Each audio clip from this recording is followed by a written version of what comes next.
Dans cette vidéo, je vais vous lire l'intégralité de l'interview de Marc Brice parce qu'elle n'est pas disponible en intégralité sur toutes les pages internet. Je me la suis procurée et donc je vais vous la lire en entier. Vous allez entendre tout ce que le sélectionneur dit de ce qui s'est passé, ce qu'il peut avoir notamment à reprocher à Samuel Eto'o. Et derrière, vous allez me dire dans les commentaires ce que vous pensez de cette interview. Mais déjà, sur la base de ce que je vais vous présenter ici, vous pourrez bien évidemment me dire, vous dans les commentaires, est-ce que vous êtes d'accord avec Marc Brice? Est-ce que vous n'êtes pas d'accord? Qu'est-ce qui vous choque? Bref, la zone de commentaires est réservée à cela.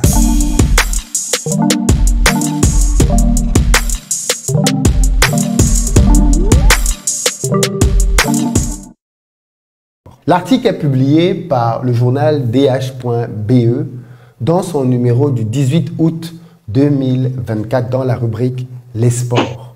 Le titre c'est « Eto'o a réussi comme footballeur et pour le reste, il a échoué ». Ça envoie déjà la tendance. Interview exclusive de Marc Brice, le coach des Lions indomptables, connu dans le monde entier depuis l'agression verbale par la star. Alors, l'article commence comme suit. Depuis son clash surréaliste avec Samuel Eto'o, Marc Brice, 62 ans, est connu dans le monde entier. Avant de retourner au Cameroun pour les matchs de la qualification pour le mondial face à la Namibie et au Zimbabwe du début septembre, donc dans quelques jours, l'ancien inspecteur de police anversois nous a parlé depuis la Crète, où il habite avec sa femme et son fils de 6 ans. De cet incident et d'autres mauvaises surprises qui lui ont été réservées par l'ancienne vedette du Real Madrid et de Barcelone. On parle ici bien évidemment de Samuel Eto'o, mais aussi du magnifique groupe de joueurs dont il dispose. Didier Lamkalzel, un top gars. Alors, nous allons maintenant commencer les questions.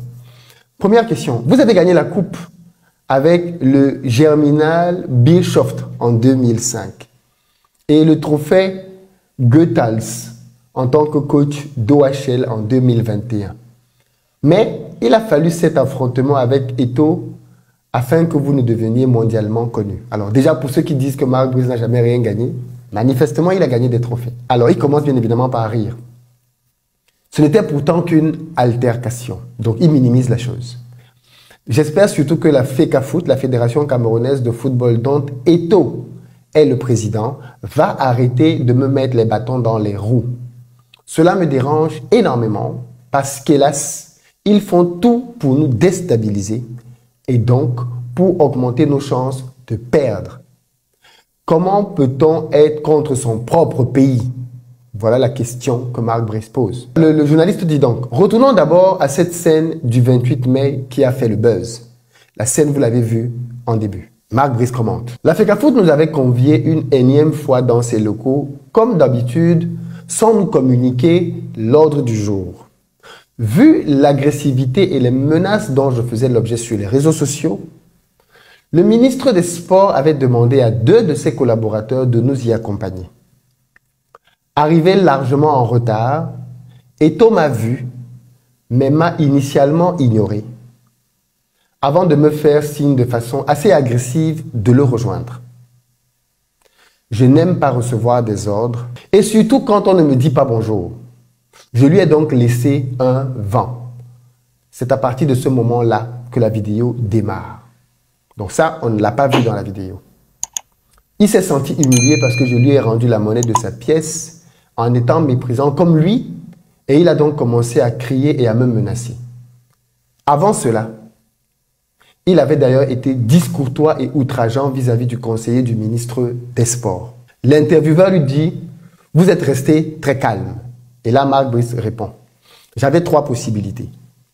Soit je m'enfuyais, soit je me battais, mais là, j'aurais été viré, soit je ripostais à son agressivité en le confrontant avec quelque chose qu'il n'aimait pas du tout. Quand il m'a dit qu'il avait été entraîneur, j'ai retorqué, j'avais lu cela auparavant. Oui, en Turquie, à Antalyasport, oui, en 2015, mais seulement pendant 3 semaines. Félicitations. Puis, il m'a dit que j'étais viré. J'ai répliqué, c'est la 4e fois que tu dis ça, mais tu n'as pas le pouvoir pour me virer. C'est la responsabilité du ministre des Sports. Le journaliste lui dit, vous n'avez pas eu peur, on voit que votre T2, Joachim Mununga, était prêt à intervenir. Oui, Joachim s'était rapproché de nous. C'est un bon gars, il parle de Joachim. Mais pourquoi aurais-je dû avoir peur? S'il avait frappé, j'aurais réagi de manière énergétique. S'il avait émis des menaces envers ma fille ou mon fils, je ne sais pas si j'aurais gardé mon calme. Mon papa m'a toujours appris qu'il ne faut pas reculer et qu'il faut encaisser s'il le faut. J'ai suivi son conseil. Quand ma femme a vu les images, elle m'a demandé ce que tout cela signifiait. Mais bon, entre-temps, elle me connaît. Le journaliste dit, 2 jours plus tard, Eto'o s'est excusé. Et là, Mark Brice répond, de façon gluante, à une conférence de presse retransmise à la télé. Il voulait me serrer dans les bras. Mais encore 2 jours plus tard, c'était rebelote. En gros, les excuses d'Eto'o, pour lui, c'est parce qu'il y avait des caméras. Le journaliste continue. Quand il a désigné un nouveau coach national qui a démissionné après un jour, Mark Brice répond, il a une équipe de réseaux sociaux autour de lui. Mais 80% des infos qu'ils annoncent sont erronées. C'est de la pure fiction. Mais les gens le croient.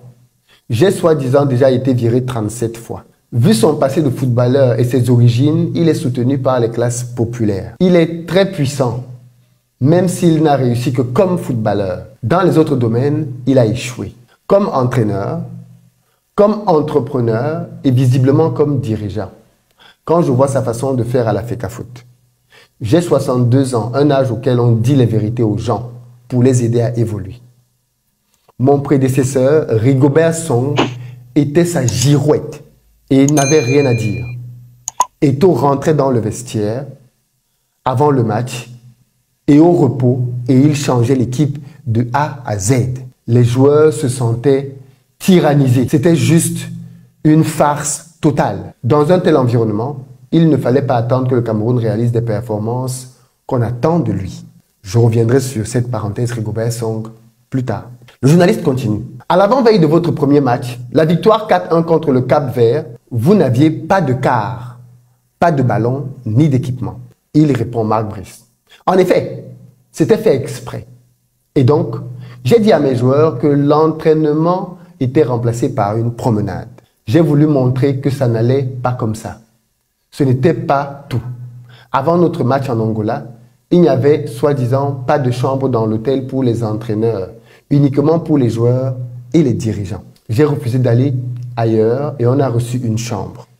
Waouh! La nuit, avant le match, j'ai reçu un mail à 1h30 et à 5h40 disant que les passeports des joueurs et les noms de l'équipe de base devaient être fournis à un commissaire de la FIFA qui logeait à 1h30 de là. À 7h du matin, j'ai loué une voiture pour aller tout lui donner moi-même. Je craignais que la FECAFOOT fasse des changements dans mon équipe. Et puis, nouvel incident, les membres de mon staff n'étaient pas accrédités pour ce match. André Onana, gardien de Manchester United, a donc dû s'échauffer lui-même, sans entraîneur des gardiens, du jamais vu. Voilà ce que Samuel Eto'o, grand footballeur qu'il a été, a fait en tant que président de sa fédération. Comment voyez-vous votre future collaboration avec Eto'o? Mark Brice répond. La balle est dans son camp. S'il veut des relations cordiales et apaisées, je suis preneur. S'il veut des relations inamicales et brutales, elles le resteront jusqu'à ce que je finisse ma mission qui consiste à reconstruire une équipe du Cameroun conquérante comme on l'aime dans le monde entier. Certains doivent savoir tourner la page pour laisser les plus jeunes générations écrire la leur. Le journaliste pose une autre question. On croyait que vous partiriez au Nigeria. Qui vous voulait en pleine crise avec Eto'o?